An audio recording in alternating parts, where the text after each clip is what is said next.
On the eve of a polarizing and contentious election, you probably have some enemies.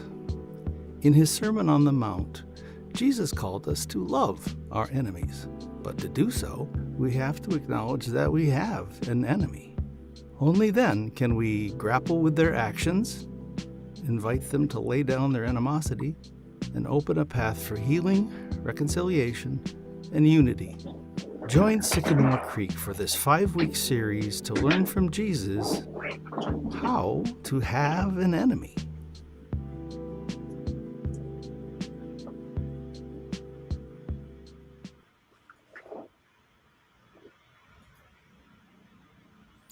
Well, peace, friends. I'm Pastor Tom Arthur from Sycamore Creek Church, and I'm delighted to be here tonight with Melissa Florer-Bixler. Melissa is a pastor and a writer, pastors the Raleigh Mennonite Church. We both went to Duke. Go Blue Devils! Go Blue Devils! I ended up in a lot of with a lot of Duke graduates in my life. Good for you. Good for you. Yeah. I'm in Spartan country though, so they tend to not like it. But you also you got your MA from Duke and you got your MDiv from Princeton Theological Seminary. Yep.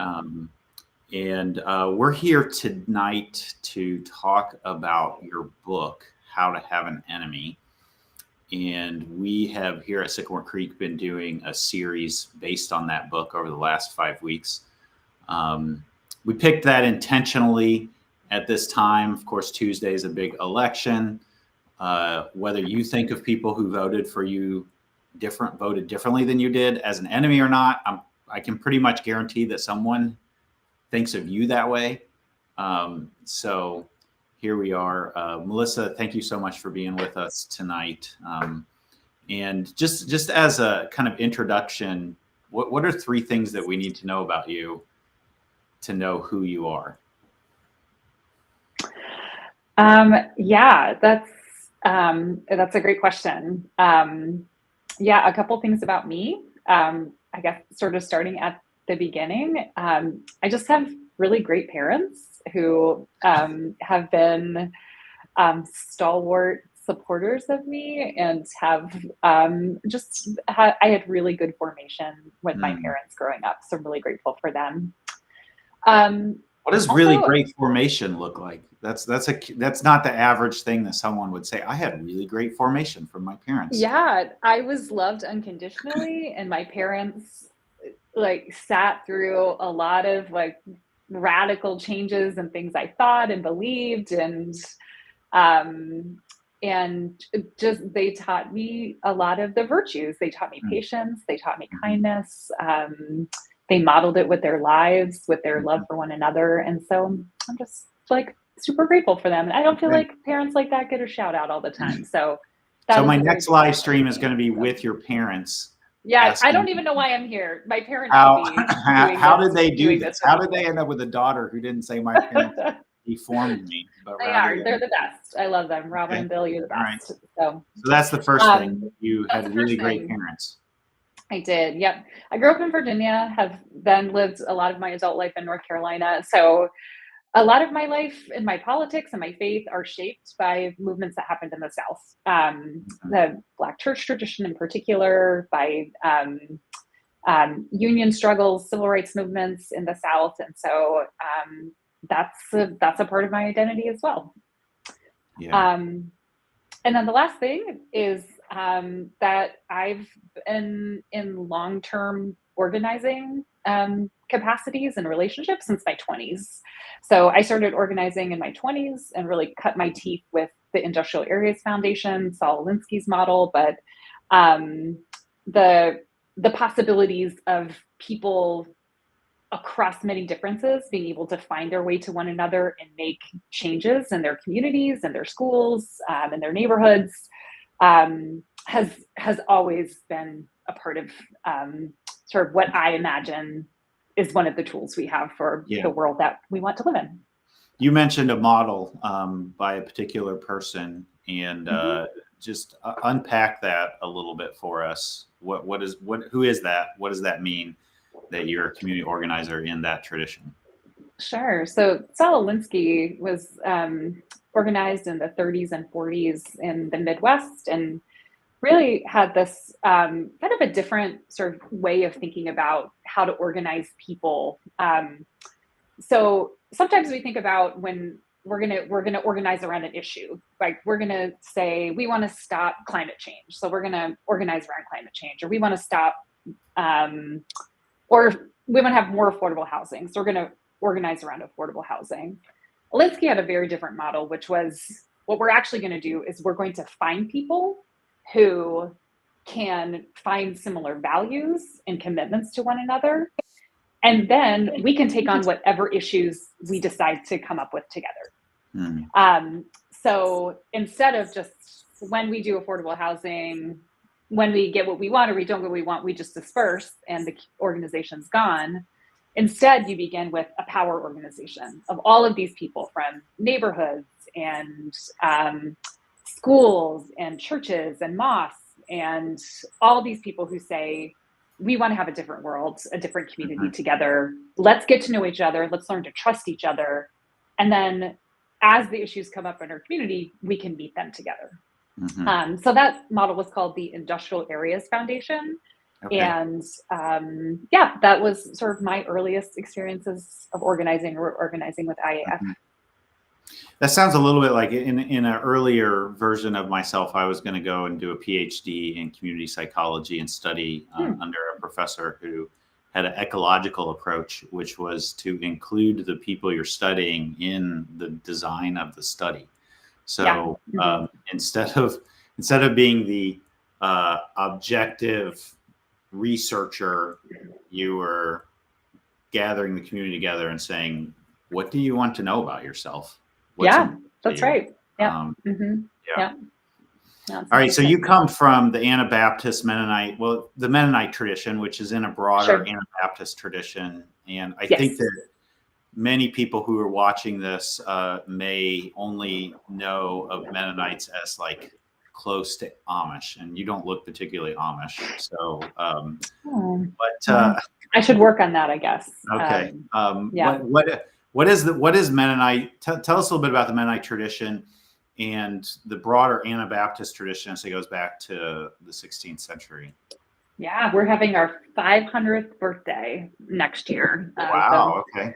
The sort of coming to being of Anabaptism. So 16th century, this movement emerges out of the Reformation called the Radical Reformation, which didn't mean that in the sense of radical like we think of it now, but as in radical like back to the roots. And that radical was Jesus. And these were folks who wanted to return to a life of very close alignment with the life and teachings of Jesus. So one of the things that they did, which was very countercultural and illegal at the time, was they baptized people upon confession of faith.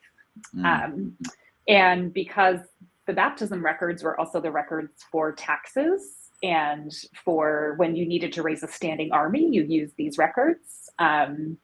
This could inject a lot of political instability into the state church system, because of course these two are the same at this time.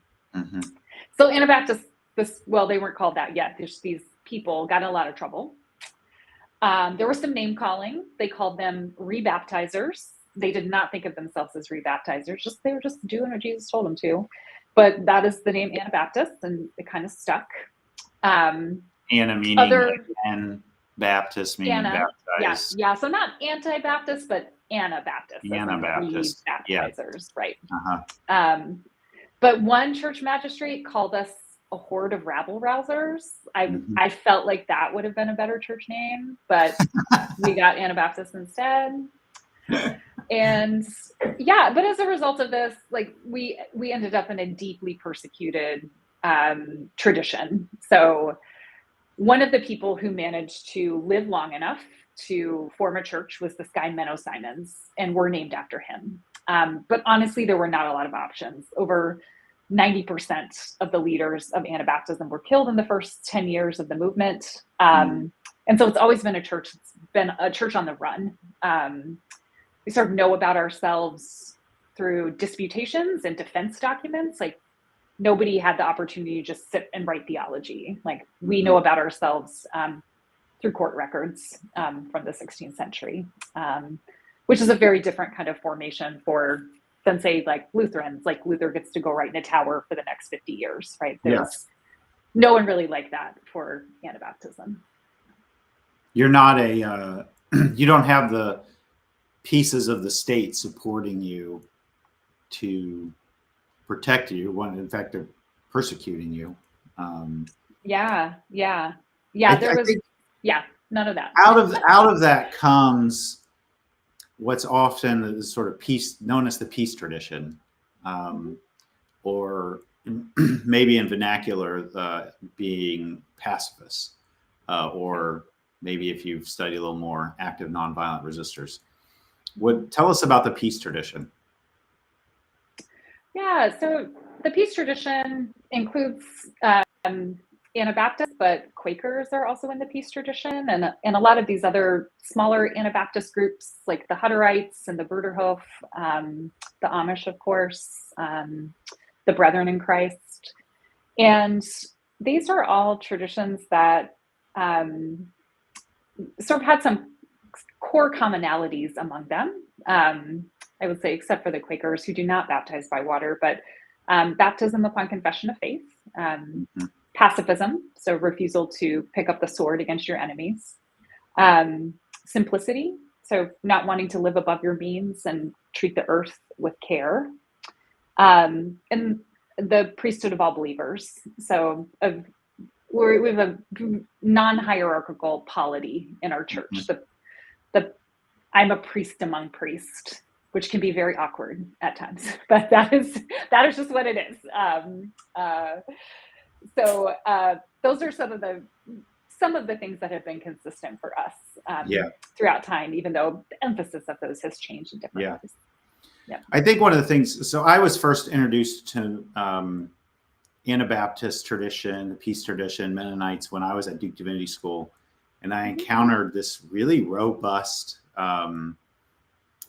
theology around pacifism, and in a way, I loved peppering my Mennonite friends with, well, what about this and what about that, and all of these sorts of things, and they would give answers that it was like out of the frame of. I had no frame of imagination for the way that they thought about faithfully following Jesus.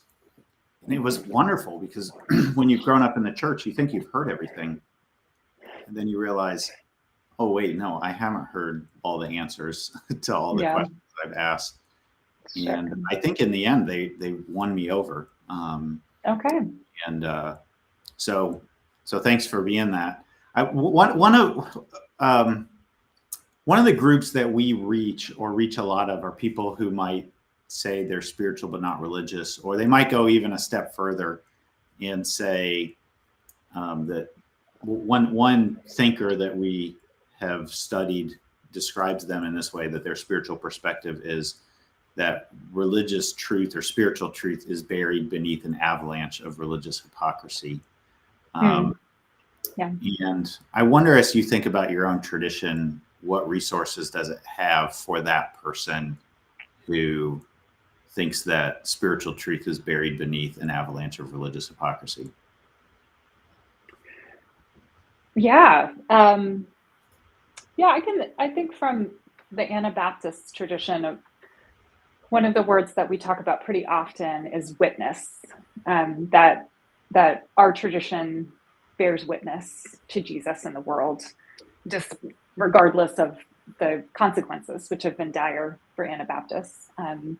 So we live these lives that are a hopeful possibility of a world that is not policed by violence, but springs from God's abundance.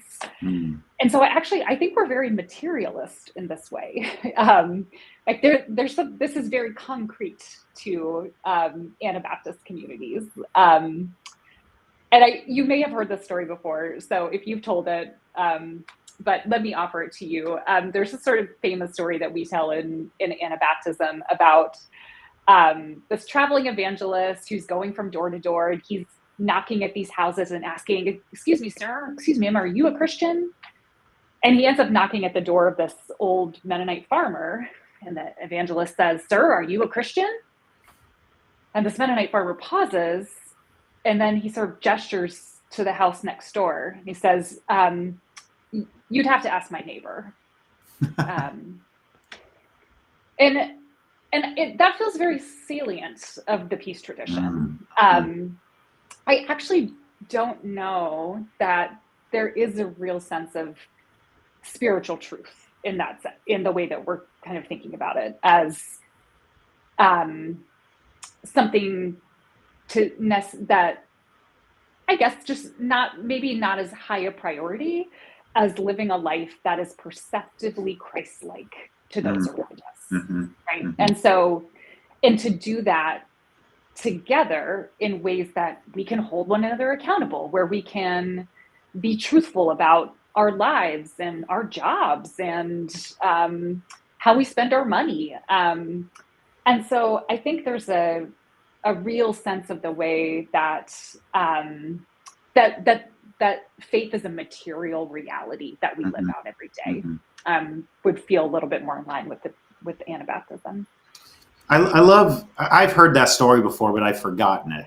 And it's a wonderful story to raise up. And I think in a lot of ways, this group of people that we're trying to reach, or that we do reach at Sycamore Creek, are deeply skeptical of the institutional church because they haven't seen it live out its own values. There was a book that came out probably a decade ago now, maybe even more than a decade, by David Kinnaman, called Unchristian. And are you familiar with that book? The basic thesis was that I think at the time it was researching millennials, said millennials are really turned off by the church because the church is actually not very Christian. It's gotten wrapped up into all of these other agendas, political or economic or otherwise. And so the title of the book was Unchristian, meaning that Christians are very unchristian. And I think what you just said was, well, what the Anabaptist and Mennonite tradition try to be are actually Christ-like in our lives. Right. That when you, so I'm not, if you ask me, are you a Christian? I'm not going to say, well, I believe that Jesus is my personal Lord and Savior, or whatever. I subscribe to the Apostles' Creed and Nicene Creed, or whatever. But you're going to tell them, go ask my neighbor. And either your neighbor is going to say, well, yeah, that person acts like Jesus, or they don't. Yeah. I mean, if you ask the rabbi at the synagogue in our community about Raleigh Mennonite Church, he'll say, oh, they have showed up for us every time there has been anti-Semitic literature left on people's porches. That is a church that has prayed with us. have included us in community safety plans. Like this, I think, is the question: is what is the perception, right, of your life for others? And so that's really, I think those are the questions that sort of keep me animated in pastoral work. Yeah. I think that's really beautiful. Thanks for sharing that. Sure. Part of your tradition with us. I wanted to dive into this tradition more broadly, because as I've been reading your book and preaching through it, and talking with people, I've been reading it through that lens of understanding that background of yours, or at least the background of that tradition that I encountered when I was first at Duke, and I wanted people to have that kind of bigger perspective. Of course, we've only scratched the surface of the resources that the Anabaptist tradition has to offer the modern church. But I want to dive into the book now. And if you're just joining us, my name's Tom Arthur. I'm the pastor of Sycamore Creek Church in Lansing, Michigan. And I'm here today with Melissa Florer-Bixler, who's a pastor and a writer, author of the book, How to Have an Enemy. We have been preaching through that book in a 5-week series, and wanted to then, it's been a hard series to preach through, and it's this hard moment in our culture as a whole. Yeah. And Sure. so I've been telling everybody, if you have any really hard questions, save them for tonight. Don't ask me. Great. Thanks, Tom. You can ask Melissa when I chat with her. So I want to remind you that if you're on and you would like to ask a question, you can drop it in the comments, whether you're watching on Facebook or YouTube or Twitch or the website or whatever way. They all magically through the internets end up back here, and I can see them and ask Melissa those questions. So Melissa, let's dive into the book. Why write the book? I often think, I mean, this is something that I gained appreciation for when I was at Duke, is that every book or every theologian or anybody who's writing is always having some conversation with someone. And you don't always know, unless you take the deep time to understand what's the theological traditions that are at play in their moment, in their conversation. And in some ways, a book, I think, is always sort of a polemic. That's maybe a derogatory way to put it, but I don't mean it in any derogatory way. I just mean there's something you're trying to correct in some conversation going on in your tradition and the broader Christian tradition and the culture. Why write the book, and who are you in conversation with, whether explicitly or behind the scenes? Yeah, I think that's true. And, I wrote this book in the middle of the Trump administration, and which was really hard on vulnerable people in our community and our neighborhoods and our city. And I think it's probably a little mildly to say that I was dismayed by the orientation around that, what felt like a lot of communal trauma, or for people in sort of at the receiving end of a lot of the Trump policies. And I wondered if that what felt like a sort of tepid response, or still sort of driving at, well, these are just two sides who disagree, and if we just had more conversation, we could probably fix this or make this better, was maybe an underdeveloped theology of enmity. And I realized that I had never really taken time to step back from the question that comes before Jesus' command, love your enemies, which is, who the heck are your enemies? And what does this even mean? If you're loving your enemies, you have to have some. And Jesus uses this language. He doesn't use, your rival or just people you disagree with. Like there's something really loaded about this term. And so I wanted to take a step back for myself to understand sort of what was going on in me, the anger and just the frustration that came out of the murder of George Floyd, like all of that was in the air at this time. And this book was the sort of way that helped me sort of work through those questions that I was asking for myself. Mm-hmm. You and I have really different backgrounds as far as how we came to Jesus, or how we were formed. As you said, you had amazing parents. I had amazing parents too.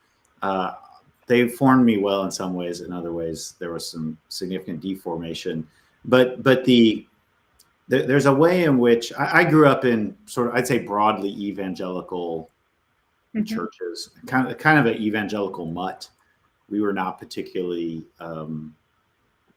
loyal to any particular tradition. It's just, if it was Bible believing, Jesus centered, it was extra bonuses, or a little more holy if it had a big band and a lot of lights and sound system. So it's kind of broadly that evangelical tradition. Went to Wheaton College in undergrad, sometimes referred to as the Harvard of evangelical schools.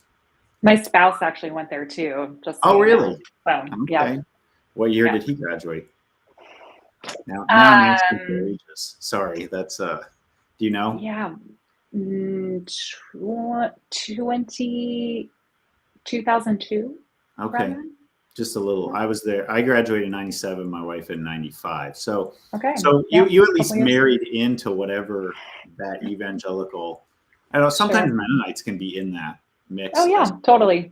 There's a wide range of Mennonites. There's and evangelical. There's a lot of kinds of Wheaton is. I sometimes refer to Wheaton as like the smart intellectual evangelicals. They take science fairly seriously. It was a good experience for me at the time.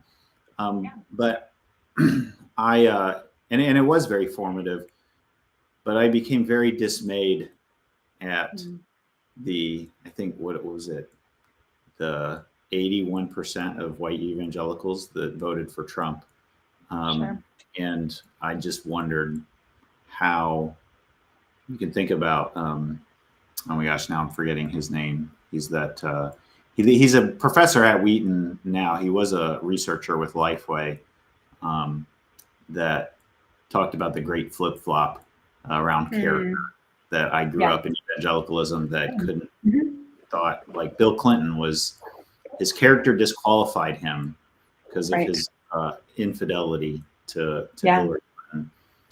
But when it came to Trump, character seemed to disappear as the top value. So I found myself deeply dismayed, because that's a light word, dismayed, and really kind of quit using the word evangelical from that point on, or use it with a lot of qualifiers. And I hear though, in some sense, your trajectory is a little different than that, because you were saying, like, you were hearing this theme, like, if we just all talked, we would realize we're trying to get the same stuff. We're trying to get or that we could figure this out. We could I could understand you that these are two equally valid opinions, and maybe, I mean, there's this, like, an enemy is just somebody that you don't understand their perspective, right? Like, I felt like there was a lot of this, or even, I think, what feels like a pretty strong misuse of unity in Christ, right? That when we come into the church, all of these differences fade away. We're not red or blue anymore. We're just Christians. As if, like, the things that happen out here are not who you are in this place, that those same people are the people that you're worshiping with when you get inside. And so those were all questions that I really wrestled with, is how did we get there? How did we get to this point where we're saying, yeah, no, actually there's real trouble. There's real trouble in our world. There's real brokenness. And you can't just sort of mark out this one space and say, oh yeah, nope, now it's all off limits. Everything's fine. We just won't talk about it here. We'll just pretend this didn't. We'll just sing our worship songs and go on with our days. that will not make the world new. And we are people who believe in resurrection. So if we are committed to the resurrection, we have to figure out some other way to take seriously the powers and principalities of this world, how they work on us, how they work through us, how they work in the world. If you're just joining right now, I'm Tom Arthur. I'm the pastor at Sycamore Creek Church in Lansing, Michigan. And I am here with Melissa Florer-Bixler. She is a pastor and writer and the author of How to Have an Enemy, which we've been using as a church over the last 5 weeks. We want to encourage you, if you would like to ask a question, to drop it in the chat, and I'm monitoring that. So far, everyone is being quiet in the chat, so they're waiting. They're waiting to see how this turns out first. You can also, if you want to give a shout out, just any word of encouragement, you can drop that in the comments too. You've kind of been talking about this, Melissa, but if you were to sum up the sort of the big point, the main argument, the thesis, as we like to refer to it, when we were in seminary, when you're learning to write academically, what's the thesis? What's the one big point? You walk away from this book with anything, just one thing. What's the one thing you want people to walk away from? Or walk away with? Not walk away. Walk away with. Yep. When we do the work of paying attention to enmity in Scripture, in the lives of people who live under the oppression of enemies, we'll discover that we need a bigger hope than just coexistence. Enmity involves deeper engagement with powers and domination and structures, and it will actually be taking down those structures. That's the way that we're freed to love God and our neighbors as the beloved community. Mm-hmm. I want to say that the sort of introduction to that, when you describe Jesus saying, love your enemies, assumes that you will actually have enemies. And I don't think, this is another, I'm coming up on 50 years of living in this world, and for the most part, being in the church my entire life. I don't think I had ever noticed that. And I think that I had gotten something from my formation in the churches and the Christian traditions I worked through, that if you're a follower of Jesus, then you don't really have enemies. Sure. And that's kind of your first step into that argument is, no, we use this word enmity. Define enmity for us. That's a word that doesn't get used a lot in everyday interactions. Sure. Yeah, I think enmity, the relationship of enemies in the Bible, is when there is conflict between peoples or parties or nations. But when that sort of turns the corner towards enmity, when we start to see this language used, is when power develops within that relationship. So like my sister and I may have a rivalrous relationship, or a difficult, painful relationship, or fighting all the time. But it only becomes a relationship of enmity when there's a structure of power in place where one person is in a place of domination over the other. That's pretty consistently how the language of enmity is used in Scripture, which is, I'm Mennonite. That's what I use to kind of help guide my life. So, yeah. If we take that assumption that we all have enemies, then that means, or that when you follow Jesus, you're going to have an enemy. So somebody thinks of you as their enemy, and you unpack that idea at the very beginning of the book. And I wonder if in some ways the book is trying to describe us from the perspective of us having someone else as an enemy and how to do that well.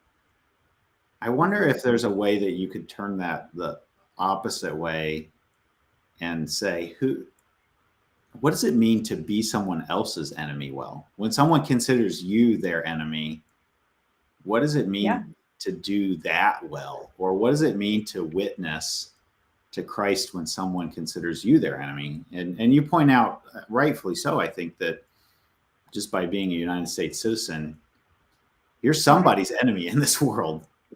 So how do we do that well? I mean, I think back to sort of this thesis of the book, we want to remove the structures that create that relationship of enmity, right? So the United States has a enmity relationship with Palestine. Like, that is just a reality. That is a relationship of enmity. And there are those of us in the United States who work very, very hard to stop that that relationship, to intercede on behalf of the government that represents us, to cease being an enemy to the people of Palestine, right? I go to the West Bank every couple of years. I don't know that anybody thinks of me as their personal enemy. No one looks at me and is like, "Oh, you're an American. We hate you. We hate Americans." They do recognize enmity with the United States, and somehow I'm a part of that, and I'm responsible for that because I pay taxes, and am I responsible for that because I vote in this country? And so all of that is, I think the sort of almost the intense sort of interpersonal focus that typically goes into enemy sort of repair of relationships. I think it's great to do that. It's great to have conflict mediation. All of that is important. And you also have to look at the symptoms. Look beyond the symptoms to what is causing that. What's causing that to happen? Because if you're always just saying, well, let's just see if, our group will get together, our American Christians will get together with these Palestinian Christians and we'll talk for a while and we'll be friends. They're like, well, what have you done to stop bombs from falling on our homes? Like, what have you done? Thank you for this relationship, but that's not what the enmity is. That's not what this is about. And so we, I think, need to be attending to that with seriousness if we are actually going to follow the call of Jesus to love our enemies. Mm-hmm. This was in a lot of ways really challenging. This may be one of the most challenging series I've ever preached through. And our whole team, we have 3 pastors, so we all work together. And I think one of the things that was challenging about it, one is just the milieu that we're in right now as a whole. But it was challenging to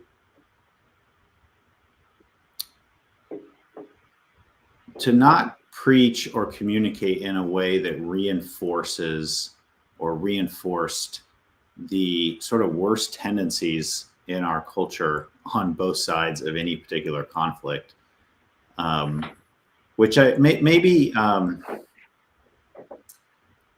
one of the things, having grown up in, this is again some of my own journey, has been realizing just how fundamentalist my upbringing was, and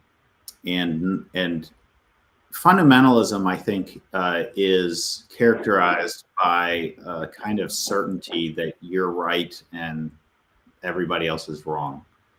Or at least that's the posture that's often taken. And my view, my interpretation of the Bible is right. Science goes against that, so science must be wrong. My interpretation of the book of Revelation and end times is right. So your interpretation of the geopolitical stuff must be wrong. It lacks a kind of humility of engaging someone who sees the world differently than I do, or being willing to entertain the idea that someone who sees the world differently than me has something that I need in the conversation or in the world. And as I have journeyed away from that and ended up in the middle, and then somewhere middle, moderate left. I have found that same kind of posture exists on the left as well as on the right. Fundamentalism isn't just a function of or a feature of the Christian conservatism that I grew up with. It can really be, again,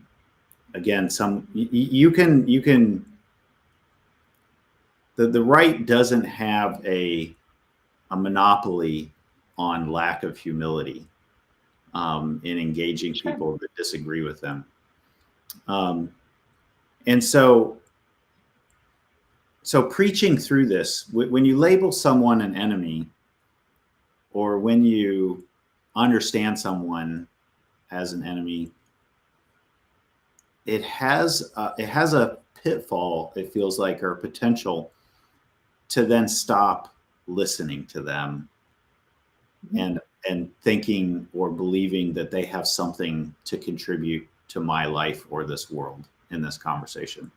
They can cover a blind spot of mine.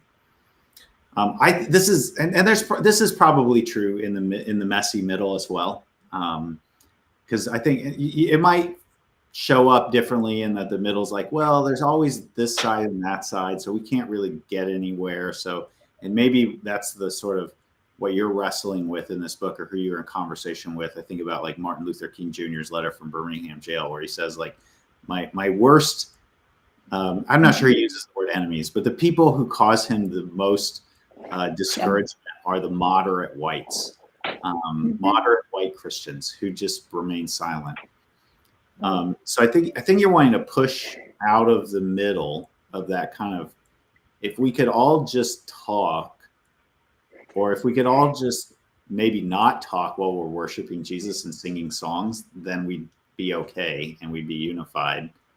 But I wonder how, or if you ever encounter that, how do we not lose humility in the midst of this, accepting that there are real enemies? How do we not then say or categorize that person in such a way that then they no longer have something that I need? And if you want to disagree with the premise to begin with, that they have something that I need, you're welcome to do that. But I think that's the challenge that we've faced thinking through this, is not just creating arrogant people or forming arrogant people who aren't willing to listen to people who they might categorize as their enemy. That was a long question. Yeah. Feel free to dive in any way you want.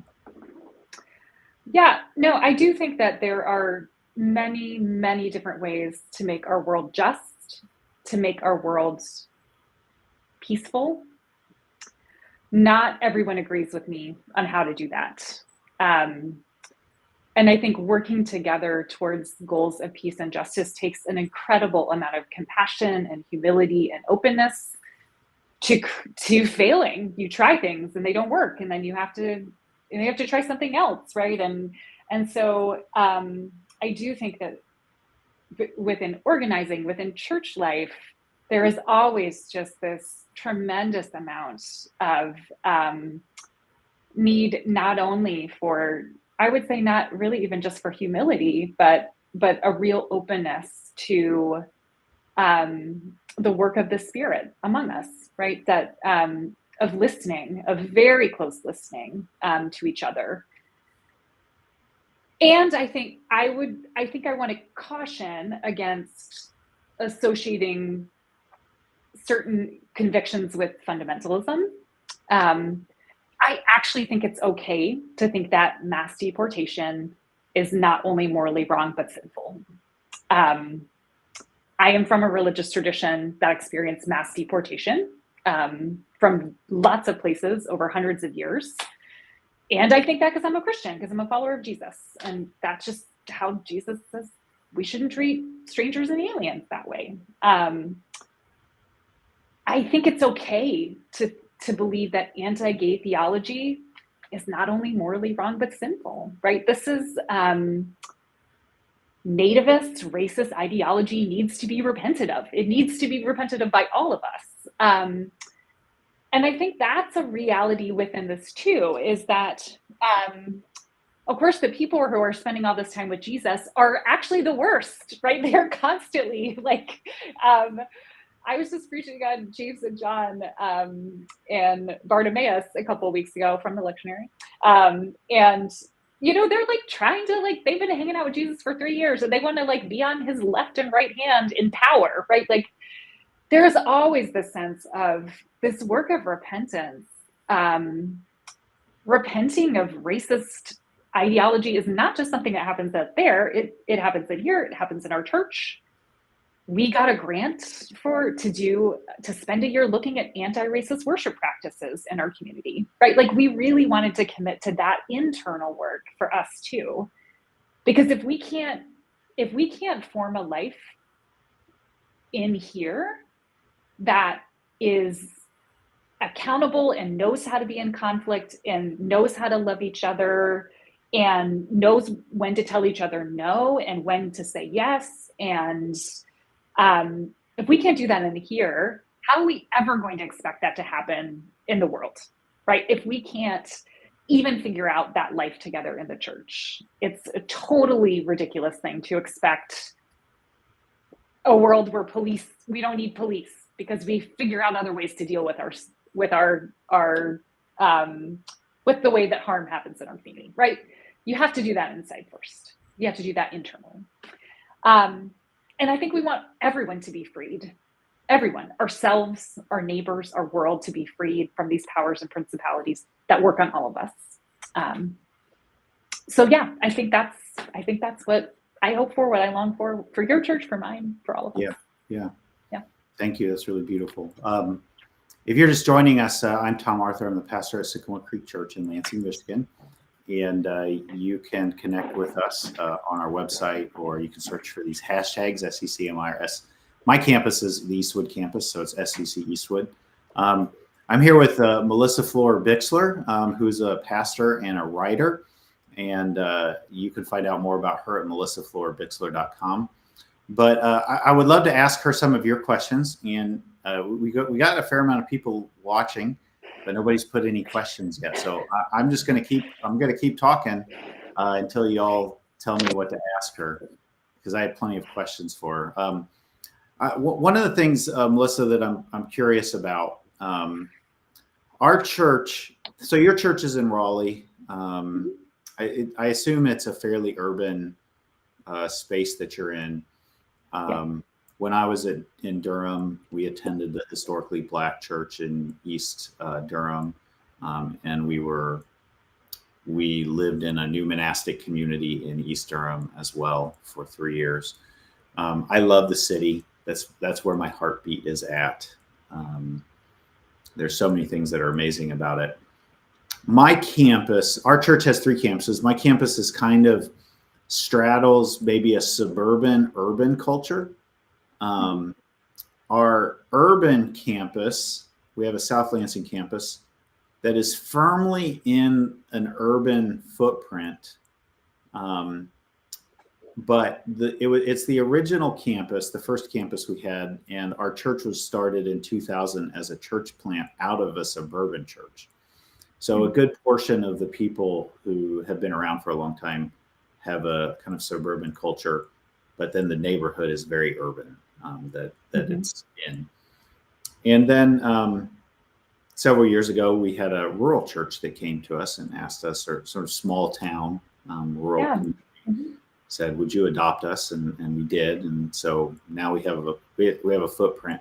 We have a footprint in the city, in the suburbs, and in the country, which means that we in our church have the full spectrum of the demographics of the United States represented.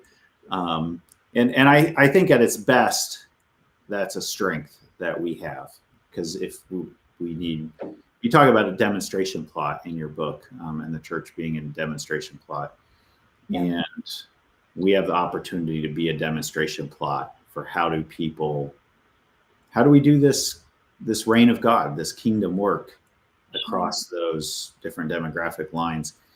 I wonder, as you think about that, are there ways that having an enemy well looks different in each of those contexts? Or how does living in the suburbs do enemying well? Or how does living in the country do enemying? I'm turning enemy into a verb, which maybe shouldn't be done. But how do you have, is it different or is it the same? I can say that I do think that power works the same everywhere, right? That we are, regardless of where we live, when we're talking about identifying the way that power works, the way that these structures of oppression work in our communities, in our lives, around us. And I thought about this example from here in North Carolina of really the birth of the modern environmental justice movement. Actually happens on one of the eastern counties, rural eastern counties in North Carolina, this rural county called Warren County. And the people, it was a majority Black county, but multiracial. So all kinds of people, all very, very poor, all farmers, all low-wage workers, factory workers, lived in this community. They had shared poverty and racial diversity. And the people in Warren County discovered that this transformer company was disposing toxic oil from their electric insulators by spraying it on the highways in the middle of the night as like a way to get rid of it for free, right? Just on the cheap. And they end up contaminating 240 miles with PCBs in this county. And it's this amazing story because the people in Warren County, instead of the things that they had been told to fight about, which is racial identity, all of that seemed to evaporate because they actually figured out who their enemy was, which was the transformer company that came in and was trying to poison all of them. And so their enmity didn't come because they did lots of interracial supper clubs and they sat and talked and learned the history of race. They found their way and they protested and they organized and they fought back and they won this, like they won. It was this incredible victory. And I love that story because I feel like it is such an example to me of what is possible when we correctly identify the enemy. The way that the powers work, corporate powers, the powers of empire, powers like the Ward Transformer Company, it's easy to turn vulnerable people against each other with these sort of false versions of enmity, right? I talk about this in the chapter of Judaism and Christianity, right? Instead of like finding what was actually like that we're all being oppressed by the Roman Empire, we're turned against each other. This is a consistent strategy. It happens in rural communities all the time. This is happening in our state right now. We have a legislature that is draining our education funds in order to pay for private school vouchers. 28 of our most rural counties are not receiving a single voucher. Not a single voucher. These are deep red counties, like that vote Republican all the time. They're going to lose millions of dollars to send rich kids to private schools in places where I live in urban areas. And so that's the stuff of enmity, right? That's like, these people are not for you. They are against you. And so how do we reorient ourselves to say, who are the actual enmities of our community? It is not your Haitian neighbor who works a double shift to support her kids. It is the billionaire who will happily run over ordinary people to increase their profits and buy your farms and pollute your land. And so I think this happens all the place. This happens everywhere. And I hope that one of the things that sort of the book gave this imagination for is, how can we actually identify what's going on here? Like, what is the actual story of enmity? Because it's not poor folks. Which is why poor people have enemies in the Bible, right? The Bible's written for poor people. That's their story. It's probably not for you and me. We, by grace, we have been invited into the story. But when Jesus is saying, love your enemies, those people are not out there trying to make enemies. They're just Jews living in an occupied land who are getting taxed 80% of their wages to pay for Caesar Augustus' giant gold statues of himself, right? That's the kind of work we need to be doing in our communities to look and see this. And I think rural communities are just the epicenter of this happening. Mm-hmm. That's a crazy story about the Transformer company. And it is amazing how enmity becomes really clear. Yeah. Right?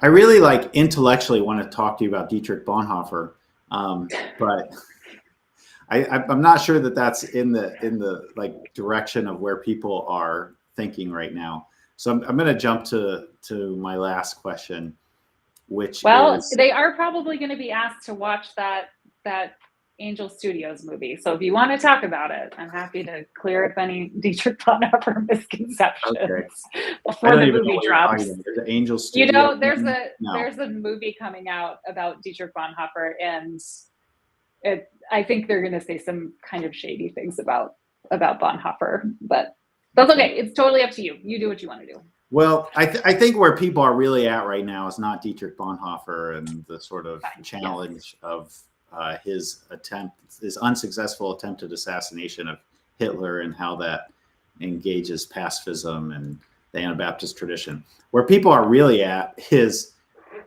there's going to be half the nation that votes differently than me this week, who it doesn't matter who wins.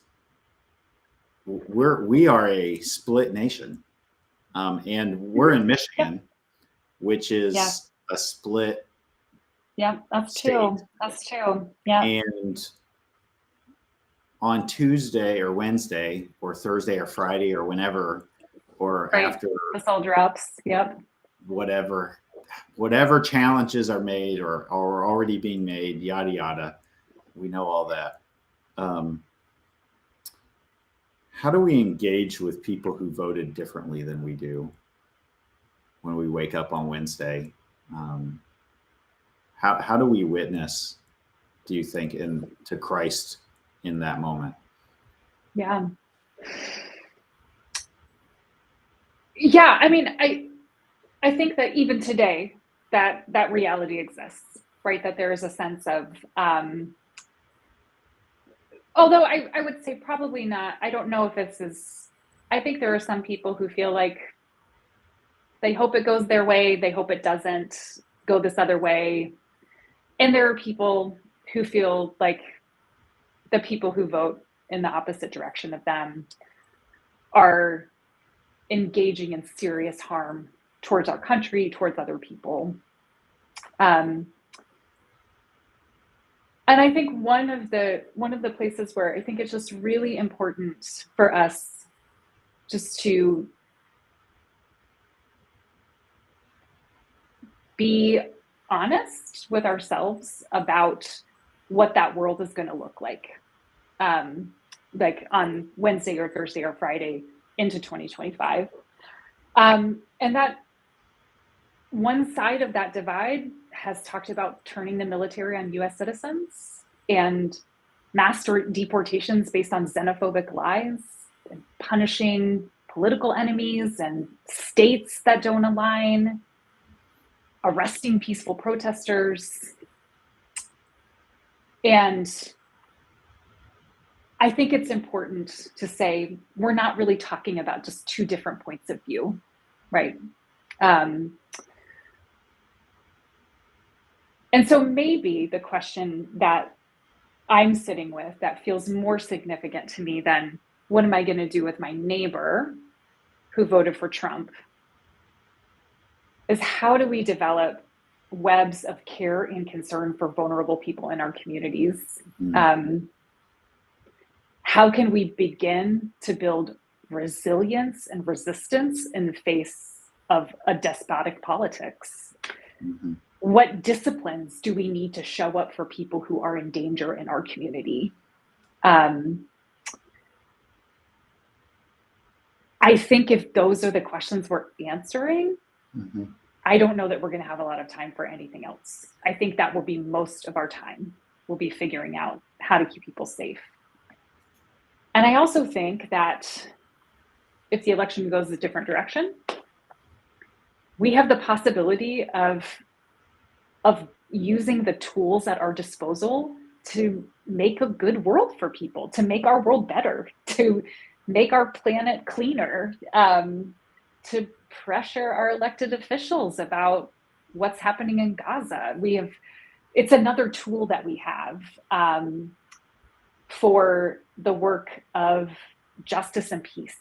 And at the end of the day, we know that regardless of what happens in the election, that Jesus is Lord, and that the reign of God has been, that we have already been told that that's going to happen through people who gather in Jesus's name. And so we have every opportunity before us to actually be the people of God in the face of whatever happens. And I wonder if that's a place where we can plant ourselves. This is where I'm trying to plant myself and my church in the weeks and months ahead. Yeah. I like how you bring us back to, I mean, you could do this. If you're hoping Kamala Harris wins, who is just today down the street from my house. If you're hoping she wins and Trump wins, then you're saying the way that we're faithful is how we interact with the people who don't have power. And in some ways, I think that can be true if you're hoping Kamala Harris wins and Kamala Harris does win. You're still asking the same question. And perhaps in either circumstance, it's a little too easy to say, well, in fact, you might be tempted if you're hoping Kamala Harris wins and she does to say, okay, it's solved. And now I don't have to worry about it. And not really like dig into the work yourself. Now, if you're on the other side of this and you're hoping Trump wins and Trump wins, then you're going to be asking this. I think this question you're asking is, well, how are we taking care of the people who are without power?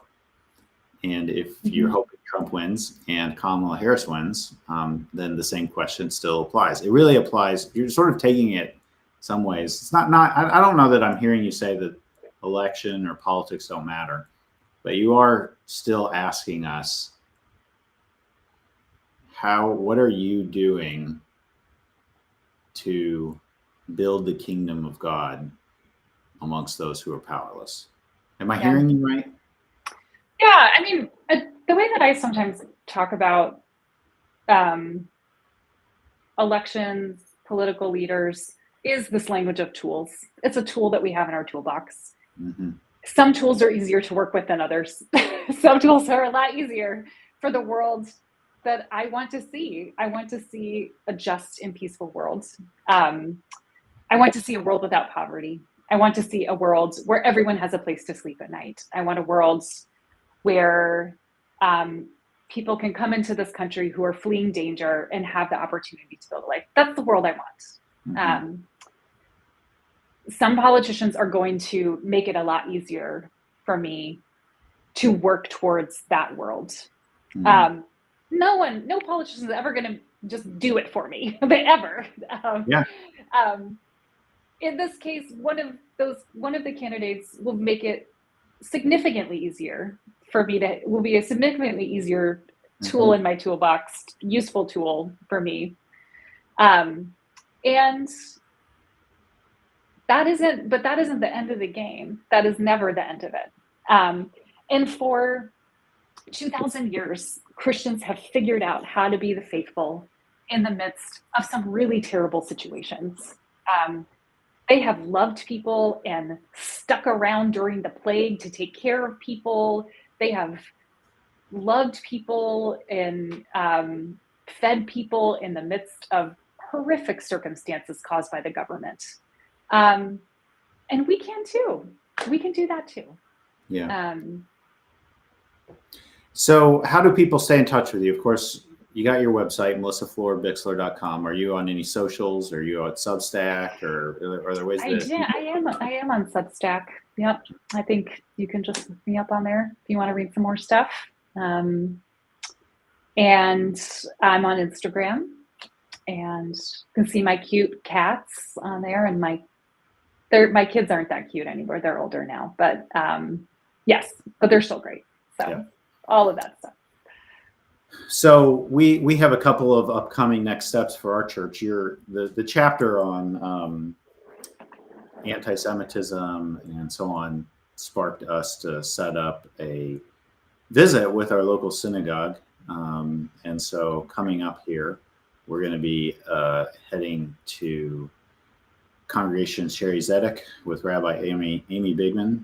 I've interacted with Rabbi several times, and she's going to give us a tour of the space, meet and greet, and Q&A with her. And then also, that one's on Monday, November 18th. For those of you who are watching, I hope that you will put that on your calendar. Before that, though, on Sunday, November 10th, that's next Sunday, we're also going to go visit the Islamic Center of East Lansing.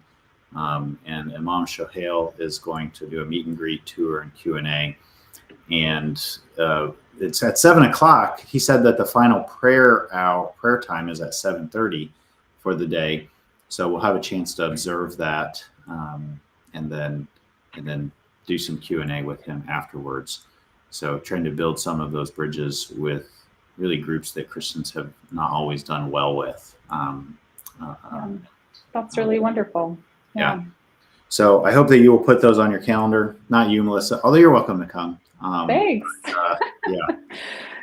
Nobody put any chat questions in the chat. There was a thanks from someone here for the space and for sharing your wisdom. We really appreciate you taking the time to do this, taking the time to write the book, to resource the church in this way. If you are here watching this, we're grateful for you, and we would love to be a faith community to walk alongside of you in being formed well, hopefully, and being a demonstration plot of the kingdom of God. So, Melissa, our 3 core values as a church are curiosity, creativity, and compassion. So I always end saying to tell people, be curious, be creative, be compassionate, and peace out. Thanks.